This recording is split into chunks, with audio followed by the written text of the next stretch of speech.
ընթացքում մի 3 կարողկա վառվում է։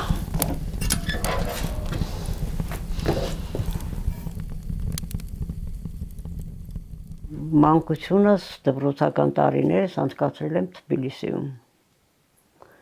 որից հետո ընդունվել եմ Լենինականի մանկավարժական ինստիտուտում 4 տարի այդտեղ սովորելուց հետո նորից գնացել եմ Թբիլիսի 2 տարի իմ դպրոցում, Թբիլիսի 34-րդ Հովհաննես Թումանյանի անվան դպրոցում 2 տարի այնտեղ աշխատել եմ, հետո նորից ամուսնացել տեղափոխվել եմ Լենինական, մինչ այսօր ապրում եմ Լենինական, ես սովորեմ Լենինական ասելու, ճիշտ է Գյումրի է, բայց սովորության համաձայն։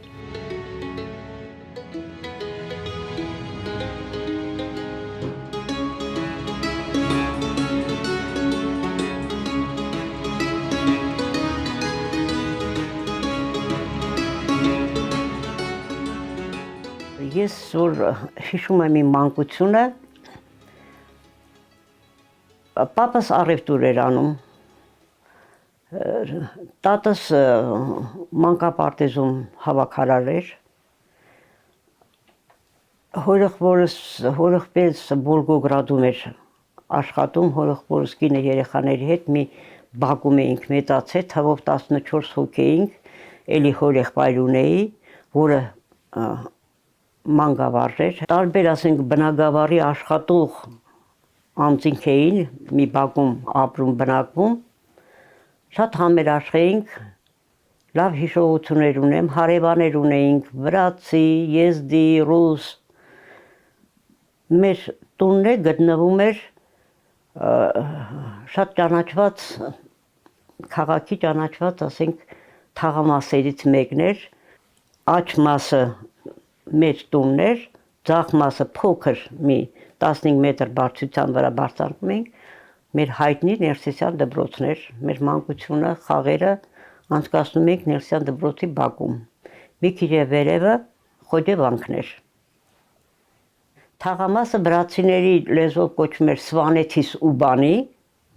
մենք ասում ենք Սվանեթի թաղ, մի քիչ ներքև ճանաչված Մարտյանիշվիլի մետրոն էր, վրացի ընկերուհի ունեի Մանանա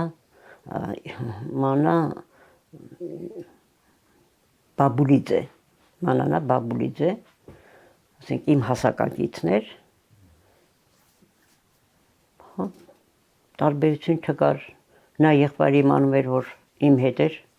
կամ եղբայրս իմանում էր, որ Մանանայի հետ էի, իջնում էինք ներքև, ոչինչ չէին ասում, Մանանայի հետ թողնում էին, տրամվայի նստում էինք, բարձրանում էինք Շահումյանի անվան մեր պետական հայկական թատրոնը, ասենք կենտրոնն է եղել մեր տունը, միջ այսօր կա, միջ այսօր այդ հին ոճով, ասենք նորակառույց այդտեղ բաներ շատ չկան, ոնց որ վրացիներն պահպանել են այդ հնությունը, լավ հիշողություններ ունեմ մանկությունից։ Ես 4-րդ դասարանում էի, այսինքն 4-րդ դասարանում կրնեի 7-4 գումարը 11-12 տարեկան հասակում Երևանից մեր Շահումյանի անվան թատրոն եկան Երևանից ինչ-որ համատեղ բեմադրություն, կազմակերպեցին այն ժամանակ փոքր էր մեր թատրոնի շենքը, Շահումյանի անվան Հավլաբարում էր, այդ Երևանի նույն բեմադրությունը կարծեմ Պեպոն էր երևի, Պեպոն էր, եկել էինք մի շաբաթ դպրոցում ու բանում, համարյա մենք էլ էինք բեմադրում նույն բեմադրությունը, այդ շատ է տպավորված, այդ մեր վրացի հարևանները, եզդի հարևան ունեինք, վրացի, ռուս, հրեա էլ ունեինք, հավաքում էին, ասում էին, թե հիմա ես Պեպո խաղամ, այն մեկը ասում էր ես Մարգարիտն եմ, այն մեկը Խաթաբալան էլ ցուցադրեցին այդ ժամանակ, դա լավ հիշողությանս մեջ։ Այդ ժամանակ Թբիլիսիում գործում էր 17 հայկական դպրոց, ասենք ինչի ես գիտեմ թվով ամեն ինչով, որտեղ հորեղբայրս հետագայում աշխատեց Վրաստանի կրթության բաժնի մինիստրի տեղակալ հայկական դպրոցների ուղղությամբ, ասենք տեսուչներ ինքը, վրացերեն, անգլերեն, ռուսերեն, շատ լավ տիրապետում ենք։ Երկրորդ դասարանից ռուսերեն էինք անցնում, 4-րդ դասարանից անցանք անգլերեն, վրացերեն շատ լավ գիտեմ, շատ լավ հասկանում եմ, բայց բառեր կա, որը հիմի չեմ լեզուն օգտագործում, ասենք բառեր կա, որ մոռացան տրվել է։ Բայց կապ ունեմ, գնում գալիս եմ 2 տարին մեկ, 3 տարին մեկ Թբիլիսի։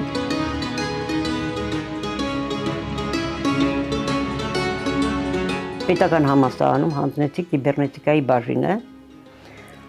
մաթեմատիկան գրավոր բանավորը անցա,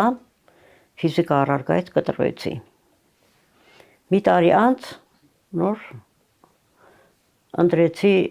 ֆիզմատ բաժինը, բայց արդեն լեննականում, ժամանակ լեննականում էր։ Ընդունվեցի մանկավարժական ինստիտուտը, 4 տարի սովորելուց հետո նորից տեղափոխվեցի Թբիլիսի, 2 տարի աշխատեցի իմ ավարտած դպրոցում։ Մայրս մահացել էր արդեն, 2 եղբայրս մենակ էին մնացել։ Չէի ուզում թողնել իրենց, ասենք, ուզում էի իրենց կողքին լինեի, բայց ընկերուհիս եկավ իրեն եղբոր համար առաջարկություն արեցին, գիտեի էլ եղբորը, ինքն էլ էր սովորում ֆիզմատ ֆակուլտետում, դեպս ամուսնացա, ու հետո միասին տեղափոխվեցին, այսինքն մի տարի մնացի այստեղ, ինքը արդեն նշանակվել էր Ղուգասյանի Մուսայելյան գյուղում աշխատելու։ Հետո ես հետը գնացի, մինչև ու 31 տարի մենք Մուսայելյան դպրոցում աշխատել ենք։ Դեռ առաջ խաղացումներ եղավ, ուսմասվար, հետո դպրոցի տնօրեն դառավ ամուսինս։ Դե հետո միջավայրը, որ արդեն քեզ համակրելի է, աշխատում էինք, անուն ունեինք, գյուղն է մեծ գյուղ էր, լավ երեխաներ են, ճիշտ ասած տուն է չունեինք սեփական Գյումրիում, այնտեղ ուսուցիչ տուն էին տվել մեզ, մնացինք երկար 31 տարի։ Հետո որ արդեն իմ տղաները ավարտեցին, ընդունվեցին ինստիտուտ, ստիպված արդեն եկանք այստեղ Լեննականում, արդեն երկրաշարժից հետո էր, ու այս դոմիգը, այս տնակը ժամանակը որ գնեցինք, մենք պետությունից չենք ստացել, գնել էինք,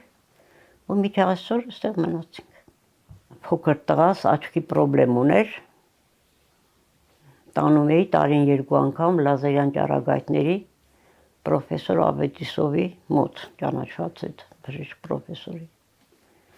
Երկրաշարժի օրը ես գտնվում էի Մոսկվայում։ Այնտեղ Վարշավում տունում մնում էի, միշտ նույն տատի մոտ էի գնում, նստած երեկոյան ասենք թե էինք խմում, մեկի կադրերի մեջ Բրեմիա էր այն ժամանակ այդ հաղորդումը, ցույց տվեցին Գորգի, в Армении в городе Спитаки землетрясение, ցույց են տալիս այդ կադրը Լեննականի ունիվերմագներ։ Ես դրեցի բաժակը ես ճչալով թե ինչ Սպիտակ, մեր քաղաքն է Լիդիա Սերգեևնա, что ты говоришь, Սպիտակ, ասում եմ, չէ, մեր քաղաքն էր։ Այդ ստրես ապրեցի, զանգում եմ, ես չափերը չգիտեմ, թռուցիկ ասեցին, թե ինչ չափ, ինչ աշճանի, ասենք արհավիճկի եղել։ Վերջը մի կերպ զանգեցի Թբիլիսի մերոնց, ասում է Լեյլա մի անհանգստացի, ասում է եղբայրը դուրս է եկել, որ ժամին որ երկրաշարժը եղել է, ես իրիկուն եմ իմացել։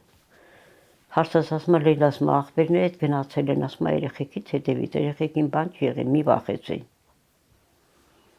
Այդտեղից այդ դեպի Հայաստան տրանսպորտ չկար, Մոսկվա Թբիլիսի գնացքով եկանք, դեժաննակ արդեն ոչ մի բան Երևան չկար, գնացող Հայաստան, ամբողջ մեր ազգուտակը հարևաներով եկել են ինձ դիմավորելու, 2 տղայիս, ասենք փոքր տղայիս հետ 2 տղայիս կանգնեցրել են, որ ես իջնեմ միանգամից իրենց տեսնեմ, որ իջա իրոք իրանց տեսա, անկախ ինձանից չոքերս թուլացավ, հիշում եմ այդ դրվագը, ահա որ օրեր էր։ Մեր երեխաներին երկաշարժ հետո որ եկանք այստեղ կնքեցինք, այն ժամանակ չէր թույլատրվում։ Բայց ես իմանում էի, որ թաքուն տանում էին դպրոցի տնօրեններ կամ ինչ-որ ներկայացուցիչներ, կուսակցական էին տանում թաքուն կնքում էին։ Մեր հավատքը մեր մեջ ի սկզբանե դրված է եղել, ոչ ոք մեր հավատքը մեզան չի կարող խլել, ամոթ են մարդուն, որ մեր հավատքը կուրանա,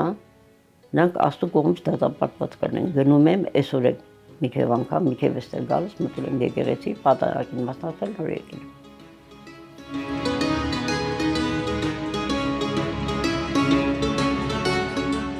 Ամուսինս պարտիական էր, ես չէ։ Դեն ժամանակ վեպեշ էին գնում, ասենք պաշտոնի հետ կապված տնօրեններ, դպրոցի տնօրեններ, այդ ժամանակ պարտադիր էր։ Կուսակցությունը կա մինչև առայսօր էր կարծեմ պահած ունեմ իրեն գրքույկը, կոմունիստական կուսակցության կարմիր գրքույկը։ Ես չէ։ Բարձր աշխատավարձ ունեինք, 20% այն ժամանակ պես օրենք կար, եթե գյուղերում էին աշխատում, մանավանդ հյուսիսային կողմ գյուղերում աշխատավարձի 20%-ի ավելացում կար։ Երկուսով իրար հետ շատ բարձր աշխատավարձ ունեինք, ավանդ ունեինք հավաքած սովետի ժամանակ ու գրվել էինք մանկավարժիներին այն ժամանակ կոոպերատիվ հասկացության բնակարան էին տալիս, մենք մուծեցինք առաջի մուծումը, պետք է ստանայինք, երկրաշարժ եղավ, դա չստացանք։ Շատ լավ էր, որ համեմատում եմ այժմյան ուսուցիչների աշխատավարձը կամ ապրելակերպը, շատ մեծ տարբերություն կար։ Ձրի ուղարկում էին մեզ հանգստանալու սովետի տարբեր, ասենք, ծայրամասերում սովետի։ Միջև անգամ ուղարկում էին սոցիալիստական լագերները, տուրիստական, ասենք, ձևով ամուսինս գնացել է, ես չէ։ Մի անգամ է կապիտալիստական երկիր գնացինք, չեմ հիշում որ երկիրներ ճիշտն ասած։ Ասում որտեղ գնաց, ասում քո տնից լավ չկա, այդ նախադասությունը իր, ասենք, սիրած նախադասությունն էր։ Գոհ էր, բայց դե ասում էր, թե մեր Հայաստանը շատ լավ է, մենք չպետք է դժգոհենք մեր երկրից։ Իրոք ես իմ տպավորությունը եթե հարցնեք, առաջվա Հայաստանը ուրիշ ապրելակերպ էր։ Իրանց ասելով կոմունիզմ կար արդեն։ Բայց դե Գորբաչովի տարիներն էր, փլուզեց ամեն ինչ։ Մի կողմից ասենք լավ եղավ որ մենք առանձնացանք, ինչ իմաստով, որ դու կհպարտանաս, որ այն ժամանակ սովետը ինչ անում էր Հայաստանը, չէր կարող առանց սովետի Գորբաչովի կամ ինչ-որ մի ղեկավարի թույլտվությունը միջեջումներ չէր։ Միայն Դեմիրճյանն էր իմ կարծիքով հոգին լուսավորի, շատ լավ իրեն ղեկավար տարիները մեր Հայաստանը կարծեմ բարգավաճեց։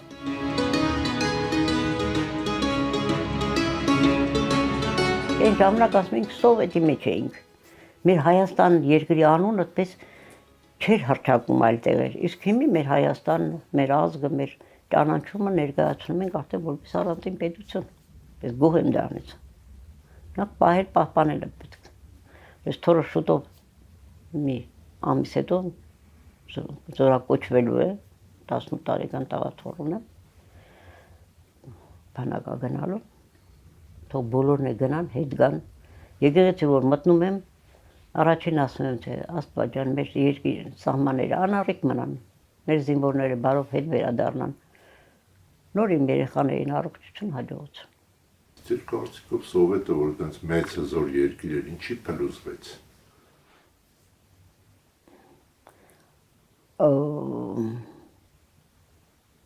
Ես ձեր հարցը նաև կարող եմ ձեզ ուղղել։ Մեր Հայաստանը հիմա ինչա փլուզում։ Փլուզողն է փլուզում։ Ձեն առանձին երկիր ես քու երկիրդ քո ազգը ճանաչելու համար ուրախ եմ որ առանձնացել ենք։ ես կողմ եմ դրան։ Բայց պետք է մեր ազգայինը, որ դարեդար գալիս է, շատ լավ բաներ ունի հայ ժողովուրդը։ Շատ լավ մարդիկ ենք ունեցել, շատ լավ ճանաչված թագավորներ ենք ունեցել։ Տիգրան Մեծը, ես Պապ թագավորին եմ շատ մեծ նշանակություն տալի 4 տարվա ընթացքում նա ինչ էր արեց։ Նմանատիպ թագավորների արարքները գովելի է։ Նույնն էլ հիմի թագավոր չեն կոչում, վարչապետ են կոչում, նախագահ են կոչում, իրենք են պետք է անուն վաստակեն։ Ի օգուտ երկրի, նա ովքեր ի օգուտ երկրի են արել, անունը ձեռք բերեցին մեր թագավորները։ Նույնն էլ հիմիկվա ղեկավարները։ Ի օգուտ երկրի, եթե անում ես, ի օգուտ քո ազգի, անուն ձեռքը բերես։ Եթե վնաս ես տալիս երկրիդ, բացական անուն կձեռք բերես։ Ես օրինակի համար այն օրը նայեցի հաղորդում, գնացել էին Տոկաևը, փողոցներից մեկը վերանվանեց Մեսրոպ Մաշտոցի անվան։ Բայց իրենք ստեղ Մեսրոպ Մաշտոցի գիրքը իրեն նկարով վերացրեցին։ Այդտեղ բայց ես չգայնանա։ Մի այլ երկրում Մեսրոպ Մաշտոցին գովաբանում են, իսկ Մեսրոպ Մաշտոցի երկրում Մեսրոպ Մաշտոցի անունը քանի գնում վերացնում են։ Ձեր կարծիքով ժողովրդավարությունը լավ բան է։ Չէ, ես դեմ եմ։ Առաջ նշանակել լավ էր։ Նախ ընտրում էին այն ժամանակ իմ կարծիքով կրթությունը, աշխատանքային ստաժը, ինչ աթորով պետք է զբաղեցնես համապատասխան մասնագիտությունը պետք է ունենա, աշխատելու, ասենք բնակավարը իրանք կողքից հետազոտում են իմանում են ինչ ձևի աշխատող է եղա, նոր ասենք գալիս էլ ընդհանուր հայտարարել նշանակում է ղեկավար։ Իսկ հիմա ես կարող եմ գնալ դնել թեկնածությունս ինչ որ ձևերով քվե հավաքեմ անցնեմ։ Բայց արդյոք ես կարող եմ ղեկավարել։ Դուք ձեզ գնահատված զգում եք։ Ես որ թոշակի անցա երկարամյա ծառայության, ստանում էի 2300 ռուբլի։ Հետո փողը փոխվեց։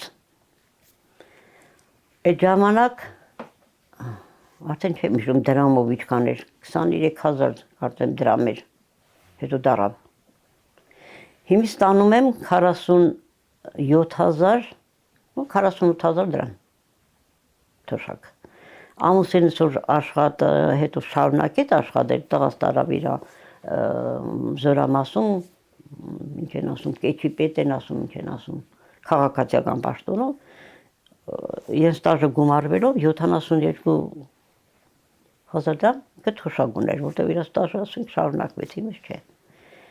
Հիմա 46000 դրամը թոշակը, եթե ես մինակ մնամ այստեղ, իհարկե չի բավարարի։ Տղաներս օգնում են, բայց կողքս հարևան ունեմ, որ ինձ մի 5000 դրամ պակաս թոշակ ստանում, օգնում ենք մենք իրեն։ Չի կարող ապրել։ Ինչ պետք է ապրես 46000-ով։ Մին ամենասատը 36000 դրամ։